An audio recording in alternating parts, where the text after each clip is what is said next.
So with the release of Hobbs Shaw, we now have 9 movies in the Fast and Furious franchise, so now seems like a good of a time as any to look back and rank them from worst to first.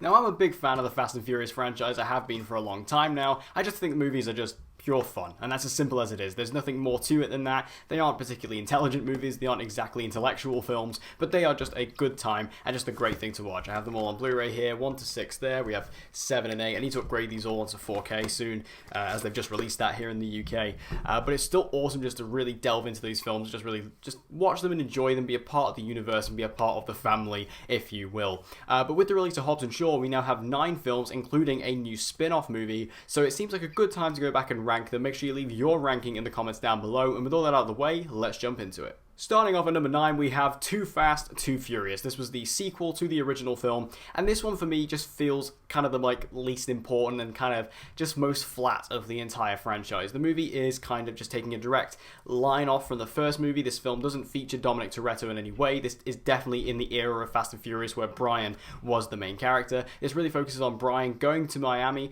and also meeting up with the new character played by Tyrese Gibson, that of course being Roman Pierce, and this is them in Miami trying to take down a drug lord. It's a very simple story, very simple crime-based story, but one that is definitely enjoyable enough to watch. I enjoyed the Miami setting, that was definitely a fun one. It's a very bright and colourful movie, and it was mainly important because it does give us the characters of Roman, like I mentioned, played by Tyrese Gibson, but also Tej, played by Ludacris, who will both become bigger players in the franchise later on. Like I say, this movie is just kind of one of the more forgettable ones for me. It's just kind of one that I look at and go, yeah, well, it's not exactly that good, but it was kind of it was a good enough sequel that I enjoy enough to the first movie.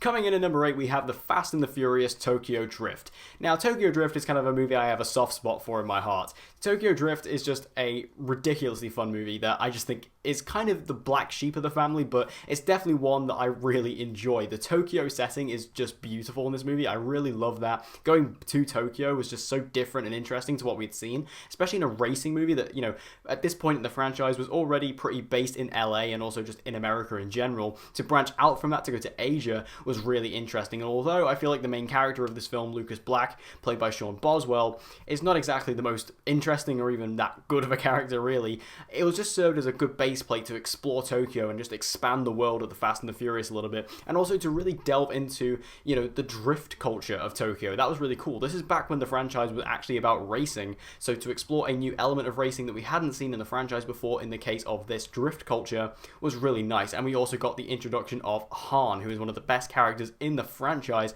and like I say, while this movie is a bit of a black sheep, in the later movies it does kind of come back into play, which is nice, mainly through the character of Han. And like I say, this movie did give us Han, who, as I say, one of the best characters of the franchise, so I do have a bit of a soft spot for Tokyo Drift. Coming in at number 7, we have Fast and Furious, and that is the 4th movie in the franchise. Fast and Furious, for me, is the most bland and forgettable Fast and Furious film.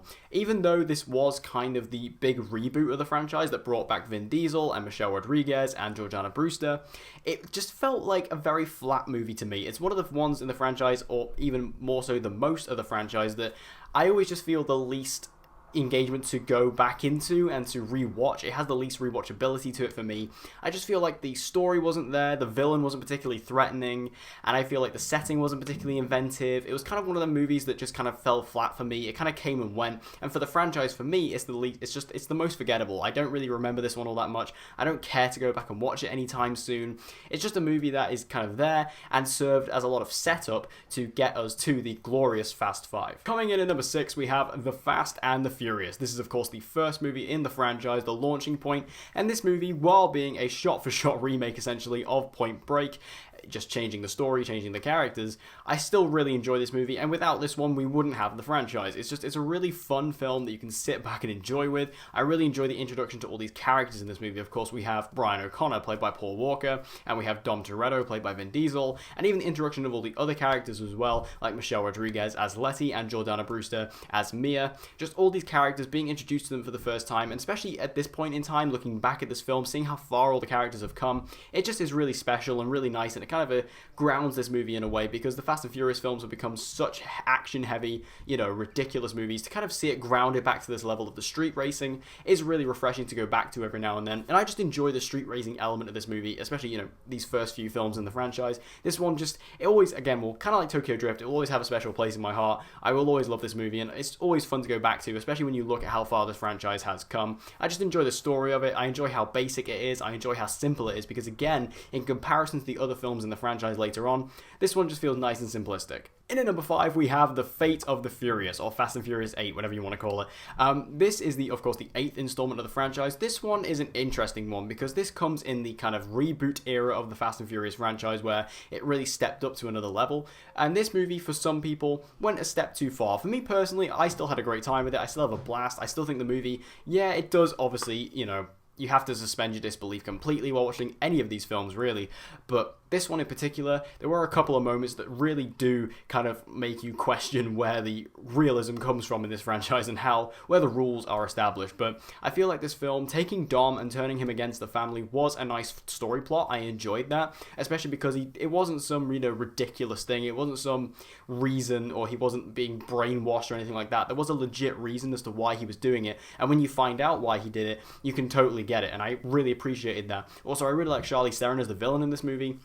And also what this film did for the relationship between The Rock and Jason Statham. Their characters were by far the standouts, and of course the scene with Jason Statham on the plane remains to be one of the highlights of the entire franchise, not just of the movie, of the franchise. It's fantastic, that scene. And I just enjoy all the action. We get a bit more stuff with Mr. Nobody in this movie, who was introduced in 7, and I really liked his play in here, also with Scott Eastwood's character. There's just a lot of good stuff in this movie. I had a great time with it. I really enjoyed it. Out of the top tier Fast and Furious movies, this is definitely sort of towards the bottom, as you can see, but I still had a great time with Fast and Furious 8 nonetheless. Coming in at number 4, we have the most recent addition, that being Hobbs Shaw. This, of course, being the first spin-off for the franchise, and for me, Hobbs Shaw was a just absolute blast. I love this. Obviously, you can check out my review. I'll leave a card up there, also a link in the description. I uploaded it yesterday. The review that I did for Hobbs Shaw was extremely positive, because you've got to look at Hobbs Shaw as you look at all the movies in this franchise, especially the later ones, which is, is it a good time? Is it fun? Absolutely. This is the most fun movie I've seen all year, honestly. Out of 2019, I think Hobbs & Shaw may be the most just pure fun and entertaining film I've seen all year. Yes, Endgame was extremely satisfying and entertaining to watch, but Hobbs & Shaw was almost on another level to that. It was absolutely ridiculous, so over the top, and I loved it.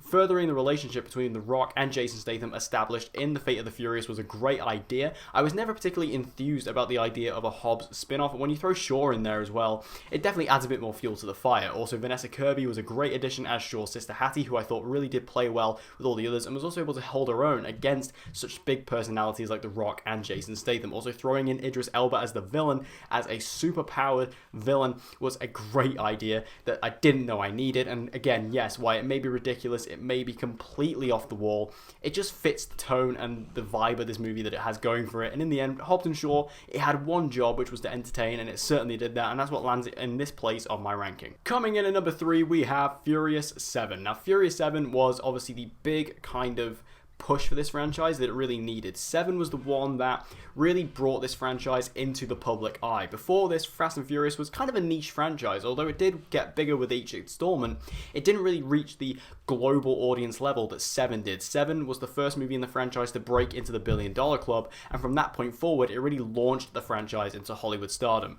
Now, 7 obviously faced a lot of issues, of course, with the untimely passing of Paul Walker. This movie really had to deal with that, and there were even talk of this movie being cancelled or wrapped up early due to the unfortunate death of Paul. Now, this movie, for me, I find incredibly special. I think what they did for Paul Walker at the end of this movie was absolutely beautiful. The final scene of this film is absolutely stunning. I think it's one of the best send-offs to an actor I've seen in pretty much any movie, and I feel like that what they did for Paul Walker, what they did for the character of Brian, I just thought it was fantastic. I thought it was so well handled, brilliantly done, and very respectful to the memory of Paul himself. I thought it was just a great little way of giving his character the correct send-off, especially because he's such a main character in the franchise. To see him depart is obviously very, very strange. So to do it in such a natural way, in a way that felt right, I really appreciate it. But away from all that, I feel like this movie did a lot to really get the franchise to where it is now. This movie truly embraced what it is. This movie truly embraced the kind of almost superhero-esque storytelling that it's been putting ever since the 5th film. And I think it did a really good job of just embracing it. We have incredible action sequences in this, where you're talking about the skydiving cars or the building jump, there's just some incredible action sequences throughout that really keep you entertained. This really gave a good introduction to Jason Statham as the villain of the franchise, and also for the villain of this particular film. He was terrifying in this movie, really scary, and again, although I don't really love where they've gone with Shaw overall as the franchise has continued, in this movie I thought he was a terrifying villain and a great idea. We get the introduction of Kurt Russell in this film as Mr. Nobody, who was also a great addition to the film and really gave the team kind of someone to work with, and I enjoyed that aspect of the film as well. Also, the locations were great here, especially going back to Abu Dhabi, which is where I'm very close to. I really enjoyed that aspect of the film as well. I just feel like everything about this movie had a lot going for it, and I feel like by the end, especially with that incredible ending, I feel like Furious 7 is a movie that will be remembered for a long time, and that is why it reached the $1 billion club and why it is number 3 on my list. Now, my number 2 and number 1 could honestly flip back and forth depending on the day, but as of right now, number 2 is Fast and Furious 6. Now, Fast and Furious 6, for me, I just really enjoy. I really like the story of this film. I really like the fact that, we find out Letty is still alive. She's working for like a rival family, and it's now Dom and the crew having to go after that family to try and get Letty back. I really enjoy that. I think that's a really nice storyline, and it really wrapped up and continued on the storyline we got from Fast and Furious 4. I thought that was a really nice way to continue that story after the little diverge we had from Fast 5. I think it's a really nice little way of carrying on and bringing Letty back into the franchise, because Michelle Rodriguez is a big part of this family, so to see her, missing from Fast 5 is definitely a big chunk of it gone. So to bring her back in this way, I really liked. We got Luke Evans as the villain in this, starting off the Shaw family. Really liked him in this movie. He was great. All the locations, once again, fantastic. The action sequences, amazing. Yes, we did get that incredibly stupid Dominic jumping over the bridge thing, but again, it's fun, it was entertaining to watch, and it's brilliant. The cast are all great in here, the way they all play off each other is fantastic. I like where this movie picks up as well, showing all the characters after the Brazil heist, showing where they've all been and what they've done with their money and things like that. Really great little tidbits, and I just think the way the movie really brought the family together. This is the biggest cast we had seen in the franchise. This movie not only brought back all the originals, but also we got Han coming back in this one, as he had been in the past couple. We got the introduction of Giselle in Fast and Furious, and she really came back in 6 in a big way. Of course, she had a big part to play in this film. I think Gina Carano was really good in this movie. Obviously, The Rock was great here. I just think that Fast and Furious 6 really had everything in one great package, and for me, that's why I say arguably this could be number 1, but I feel like Fast and Furious 6 just is slightly below my number 1. And my number 1 is, of course, Fast 5. Now, Fast 5, the reason why I put Fast 5 above 6 is because Fast 5 really rejuvenated this franchise. This franchise needed something after the 4th movie. Yes, we did get Justin Lin, who really did a really good job of, directing the franchise and really did a good job of bringing it back into the limelight. But I feel like Fast 5 really just did an amazing job at making this franchise something different. There's a time-old phrase in Hollywood, which is to evolve or die, and Fast and Furious lives and dies by this phrase. You can see that because this movie started off as a racing franchise and evolved into an action franchise, and this is the movie that did it. Fast 5 is just insanely fun. It's completely ridiculous, but it's just a great action movie, and it's not too ridiculous to the point where we're at now with 7 and 8 and Hobbs and Shaw. But it was ridiculous enough to the point where it was just a fun action movie. Of course, we got the introduction of Dwayne "The Rock" Johnson coming in as Luke Hobbs, a great addition to the franchise who has definitely, really done a good job of establishing his character here. And, he became such a fan favorite that he was able to get his own spin-off many years down the line with Jason Statham. The Brazil setting, again, taking you into another very unique location. We'd only really been to Tokyo, which was only really unique. So going to another unique location like Rio de Janeiro was definitely an awesome take for this. Making it a heist movie was really exciting, really interesting. And what was great about Fast 5 is that given all the setup done in the previous film, we could able to get all the characters in this movie. The whole family came into this film. This is the film that really established the family. Not only with all the originals from the first film, but also all the new additions that we had picked up throughout the years. And I really love that. The family vibe is really established in this film and really is what sets it on its course for the next few films. Fast 5 was kind of a reboot in its own sense, and I feel like with that, it really launched us into the franchise we have today, and the movies that I definitely hold that I treasure and hold close to my heart. It all started really with Fast 5. So there you have it. There's my ranking of all 9 Fast and Furious movies. Make sure you let me know your ranking in the comment section down below. Which one's your favorite? Which one's your least favorite? Put it all in the comments down below. And as always, guys, if you want to see more movie reviews and movie related videos from me, be sure to subscribe, and I hope to see you guys again next time.